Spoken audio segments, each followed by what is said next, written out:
time be extended for that if necessary. Yes. Fuel Fitness, in its essence, chose to play Russian roulette with its customers.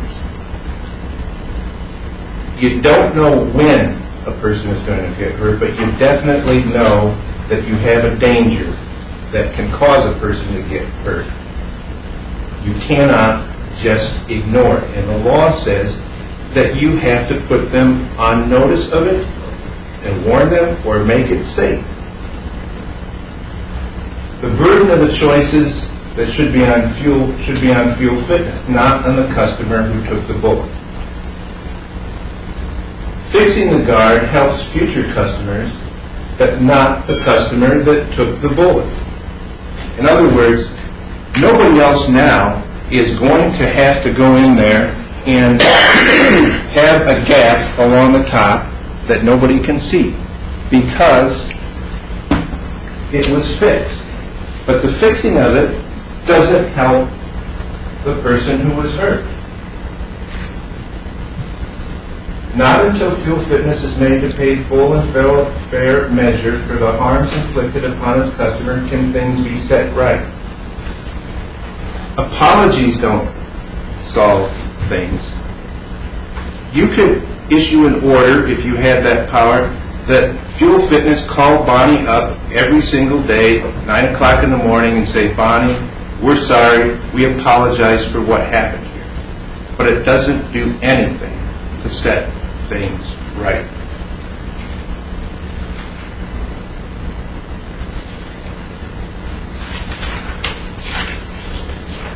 I would suggest to you that this case is very clear. This business was operated in a slipshod fashion, if that's the phrase correctly. You buy 14-year-old equipment, you do not have it fully inspected, you do not warn people of what is a danger that you see time and time again as you're cleaning it, and then you come into court after having fixed it and recognize it and say, it's all the person's fault who got hurt. I think you know what's reasonable in this case and what's fair, and I ask that you make a full and fair award for what Bonnie has had to suffer. Thank you. Counsel. At this time, it becomes my duty to instruct you as to the law you will apply to the facts and issues in this case. You are the sole trier of the facts, but you are bound to apply the law as given to you by the court. When you deliberate your verdict, you will have a copy of the final instructions and all the exhibits admitted into evidence for your review. Court's instruction, final instruction number 1. Judges and jurors perform different tasks. Do they have their copies? Oh, they have the copies? Yes. I will instruct you on the law both now and after all the evidence has been presented. You will decide the facts in this case. Then you will decide the outcome of the case by applying my instructions to the facts. Evidence is of the greater weight if it convinces you most strongly of its truthfulness. In other words, it is evidence that convinces you that a fact is more probably true than not true. A greater number of witnesses testifying to a fact on one side or a greater quantity of evidence introduced on one does not necessarily amount to a greater weight of the evidence. You must not consider testimony or exhibits that were not admitted into evidence. A party may present testimony by way of written or videotaped deposition. A deposition is the sworn testimony of a witness taken before trial. The witness is placed under oath and swears to tell the truth, and a lawyer for each party may ask questions. A court reporter is present and records the questions and answers. Evaluate this testimony using the same rules you apply to the testimony of other witnesses. Generally, a witness may not express an opinion. However, one who follows a profession or special line of work may express an opinion because of his or her knowledge, skill, experience, training, or education. Judge opinion testimony in the same manner that you judge other testimony. In deciding how much weight to give opinion testimony, you may also take into consideration the witness's skill, experience, and familiarity with the facts of the case, the reliability of the information supporting the witness's opinions, and the reasons for the opinions. You must decide this case according to the Indiana law of comparative fault. The term fault refers to conduct that makes a person responsible in some degree for an injury. The type of fault at issue is comparative fault. Negligence is the failure to use reasonable care. A person may be negligent by acting or failing to act. A person is negligent if he or she does something a reasonably careful person would not do in the same situation, or fails to do something a reasonably careful person would do in the same situation. Reasonable care means being careful and using good judgment and common sense. A person's conduct is legally responsible for causing an injury if the injury would not have occurred without the conduct and the injury was a natural, probable, and foreseeable result of the conduct. This is called responsible cause. In deciding this case, you must not consider or speculate about whether any party has insurance. To return a verdict, all of you must agree to it. In other words, it must be unanimous. You must decide what facts you believe to be true. You must decide the outcome of the case by applying my instructions to those facts. Each of you must decide the case for yourself, but only after considering and discussing the evidence with each other. You should try to agree on a verdict, if you can do so without compromising your individual judgment. Do not hesitate to re-examine your own views and change your mind if you believe you are wrong. But do not give up your honest belief just because the other jurors may disagree or just to end the deliberations.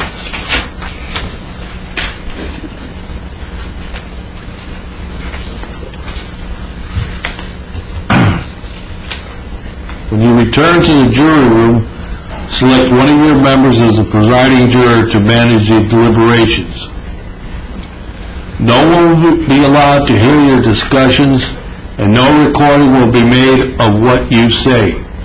The bailiff is available to assist you with personal needs, but cannot answer any questions about the case. If you have any questions for me, you must put them in writing and give them to the bailiff, and I will respond as the law permits. If at any time you are not all together, or if you are outside the jury room, you must not talk about the case among yourselves or with anyone else. I am giving you forms of possible verdicts. The presiding juror must sign and date the verdict to which you all agree. Do not sign any verdict form which there is not unanimous agreement. When you have agreed upon verdicts, inform the bailiff. When the parties are present, the bailiff will bring you back in the courtroom. Bring all the verdicts forms, signed and unsigned, with you at that time. I will read the verdict aloud. Each of you may be asked if it is your verdict. Otherwise, you are under no obligation to discuss your verdict or deliberations with anyone. A corporation acts through its agents and employees. If within the scope of his or her authority, a corporation agent or employee wrongfully acts or fails to act, the corporation is liable for the action or inaction. Bonnie Martin was an invitee on the property of Fuel Fitness. An occupant of the property is liable for injury caused to an invitee by the property's condition only if the occupant knew that the condition existed and realized that it created an unreasonable danger to an invitee, or should have discovered the condition and its danger. Should have expected that the invitee would not discover or realize the danger of the condition, or would fail to protect himself or herself against it, and fail to use reasonable care to protect the invitee against the danger. Until a party had notice of the contrary, is entitled to assume that the other party has exercised due care. If you decide from the greater weight of the evidence that defendant Fuel Fitness Center is liable to the plaintiff, Bonnie Martin, then you must decide the amount of money that you will fairly compensate the plaintiff.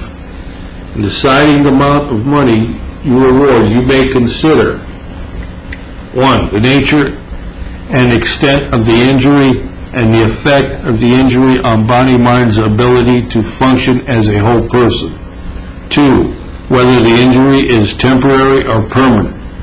3. The value of lost time, lost earnings, and loss or impairment of earning capacity. 4. The physical pain and mental suffering Bonnie Martin has experienced and will experience in the future as a result of the injury. 5. The reasonable value of necessary medical care, treatment, and services Bonnie Martin incurred as a result of the injury. 6. Disfigurement and deformity resulting from the injury. And 7. The life expectancy of Bonnie Martin. You may use human experience in determining the anguish, anxiety, and other suffering, both physical and mental, that naturally flow from a physical injury and resulting incapacity caused to a person, and such proof may be made by direct or circumstantial evidence. Base your decision on the evidence and not on guess or speculation. However, damages need not be proven to a mathematical certainty.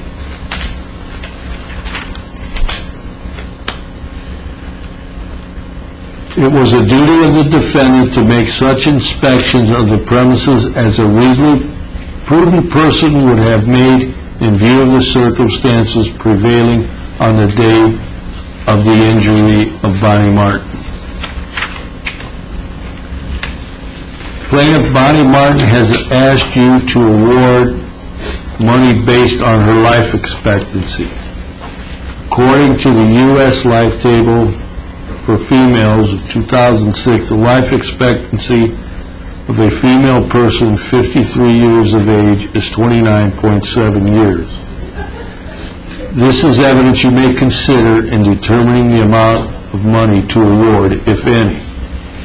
Mortality tables are merely estimates of life expectancy. They are based on statistical averages of the remaining length of life of all persons in our country of a given age and sex. In considering the life expectancy of Miss Martin, you may evaluate all facts and circumstances that bears on the life expectancy of Miss Martin, including the mortality table and her occupation, health history, state of health, and habits. Fault and damage is a separate issue. The fact that you received instructions regarding certain damages does not mean that Bonnie Martin is necessarily entitled to any damages.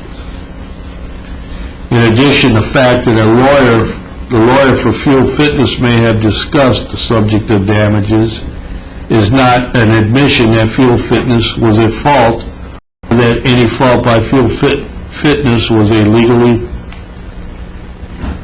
responsible cause of the damages claimed by Bonnie Martin. The defendant has a duty to protect the invitees of his business from dangerous or hazardous conditions on its premises. As part of this duty, the defendant must warn invitees of hazards and dangerous conditions by the proper placement of appropriate warnings and caution signs or signals. This duty to warn is imposed if the hazard is hidden or if the premises owner-occupier should expect that its invitees will not discover or realize the danger. Do not base your verdict on sympathy, bias, or prejudice. To decide if plaintiff Bonnie Martin is entitled to recover Fuel Fitness Center, Inc., and if so, the amount of those damages, apportion the fault of plaintiff Bonnie Martin and defendant Fuel Fitness, Inc. on a percentage basis. Do this as follows. First, if the defendant is not at fault, return your verdict against plaintiff and deliberate no further. Defendant Fuel Fitness, Inc. is at fault, decide Fuel Fitness Center, Inc.'s percentage of fault and a percentage of fault, if any, of plaintiff Bonnie Martin that caused plaintiff's injuries. These percentages must total 100%. Do not apportion fault to any other person or entity. Next, if plaintiff Bonnie Martin's fault is greater than 50%, return your verdict for defendant and against plaintiff in this case and deliberate no further. However, if you decide that Bonnie Martin's fault is 50% or less, then decide the total amount of Bonnie Martin's damages, if any. Do not consider fault when you decide this amount. Multiply Ms. Martin's total damages by the defendant's percentage of fault. Return your verdict for Bonnie Martin and against the defendant in the amount of the product of that multiplication. And the verdict forms have been tendered to you. Members of the jury, in a moment you are going to retire and deliberate your verdict. After you retire to your room, you must act. Your first act is to choose from among you a person as foreperson or presiding juror. The court has prepared and has submitted to you forms of verdicts to meet all the phases of this case, which you may use. After your deliberations and when you have reached your verdict, the proper verdict prepared for you should be completed, signed by your foreperson or presiding juror, and returned to the court. Once you get in the jury room, we have guidelines on the wall explaining the procedure you should follow in electing your foreperson and then deliberating. Would the bailiffs please approach? Good.